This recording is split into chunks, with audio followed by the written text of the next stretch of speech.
tengo señal.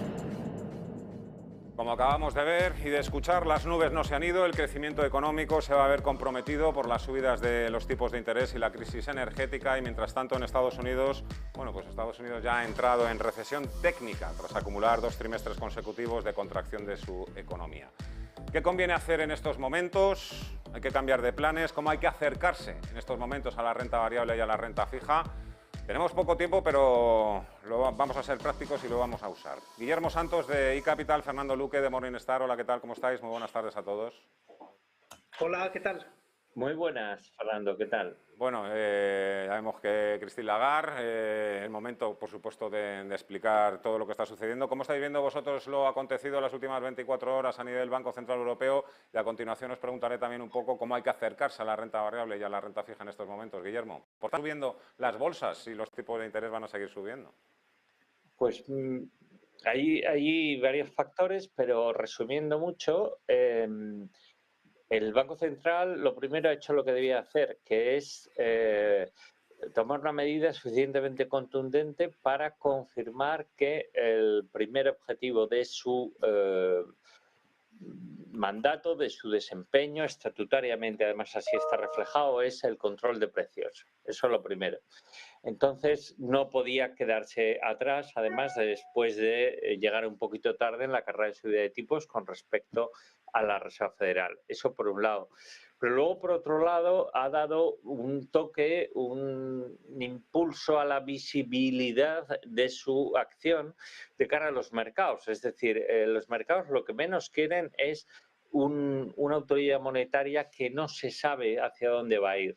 En cambio, con esta medida, repito, que en parte estaba descontada, si bien no todo el mundo descontaba los 75 puntos, había parte del mercado que pensaba que iban a ser 50, pues con esta medida el mercado asume que, como decía, el Banco Central Europeo va a seguir luchando contra la inflación de una manera absolutamente contundente, eso por un lado, pero luego por otro lado que lo va a hacer a sabiendas de que va a dañar la economía, pero va a intentar que ese daño sea lo más controlado posible, porque a su vez, no olvidemos, va a continuar con los planes de reinversión de los bonos que vencen que tiene el BCE en balance, va a tener previsto el mecanismo extraordinario para, en caso de que la fragmentación, tipos demasiado altos en algunos países con respecto a Alemania, sobre todo, si eso se produce, va a actuar. Y luego, finalmente,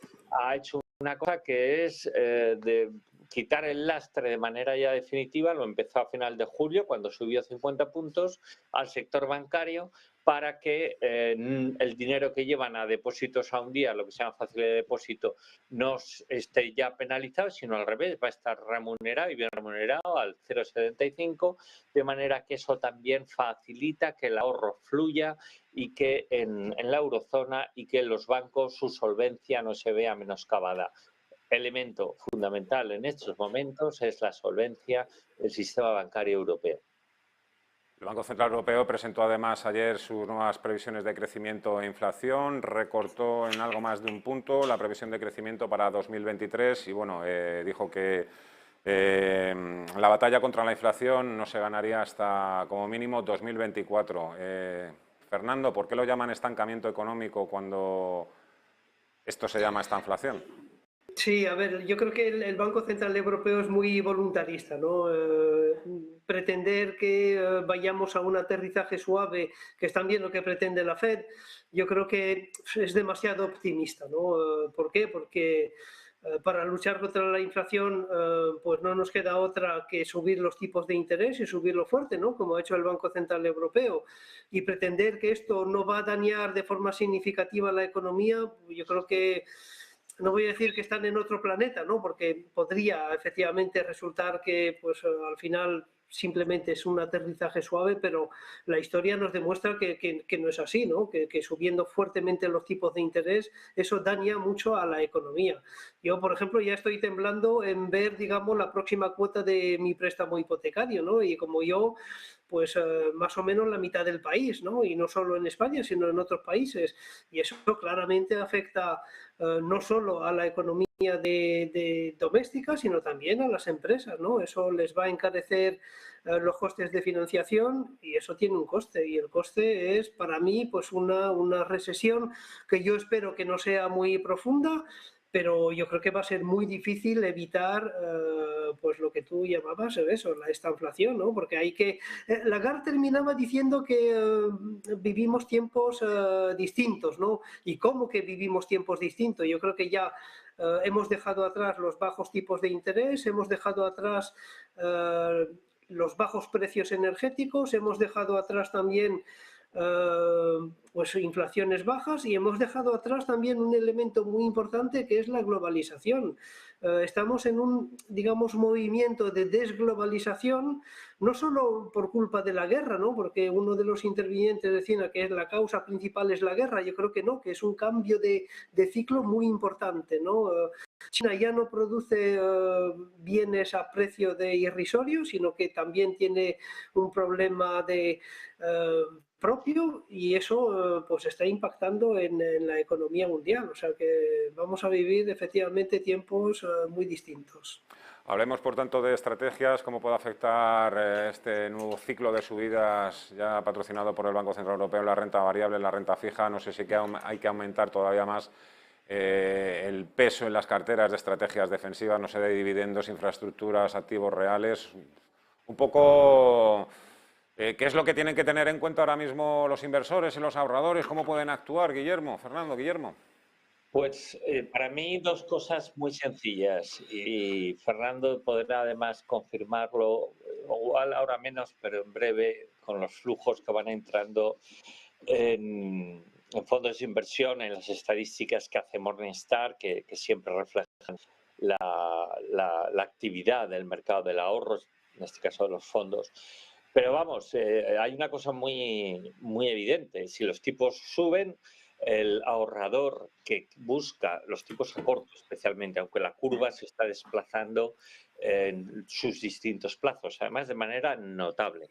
Pero en el corto plazo, los fondos monetarios, los money markets, los fondos de bonos a corto, tanto públicos como especialmente privados, los privados, también los públicos, pero los privados muy castigados el primer semestre en precio por ampliación de diferenciales, de spreads, ahora mismo cada vez son mejor oportunidad y se pueden conseguir rentabilidades entre el 1 y pico y el 2 y pico, pues de una manera en fondos de inversión de calidad pues bastante sencilla, lo cual a principios de año, como sabemos, era impensable.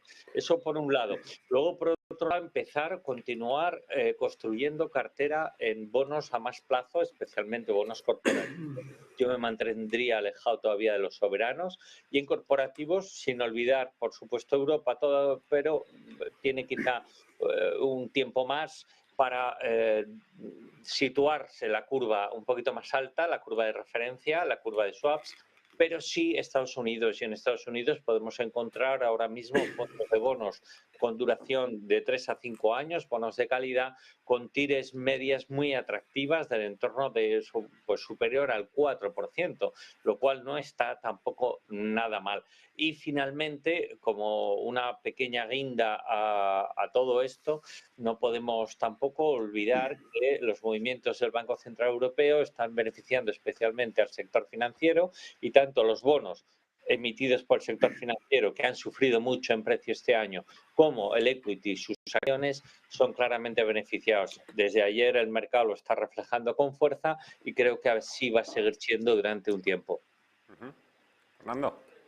Sí, a ver, yo coincido con Guillermo en pues el atractivo cada vez más importante de los fondos monetarios. Evidentemente, si suben los tipos de interés a corto plazo, en principio eso se refleja en la rentabilidad. Y quizás otra idea de la que podríamos hablar en la semana siguiente es todo el tema de compañías que tienen ventajas competitivas, ¿no? Porque si vamos a un entorno de inflación ya superior al 2%, porque claro, volver al 2% yo creo que va a ser difícil, ¿no?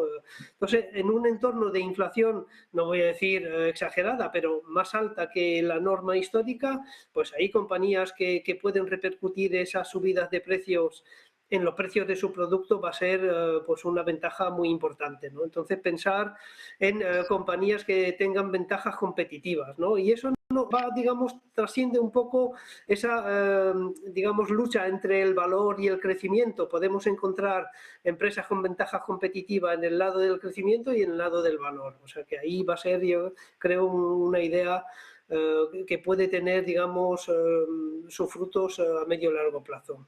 Pues me lo voy a apuntar para el próximo viernes. Fernando Luque, Morningstar, Guillermo Santos y Capital. Muchísimas gracias a los dos, también por la espera.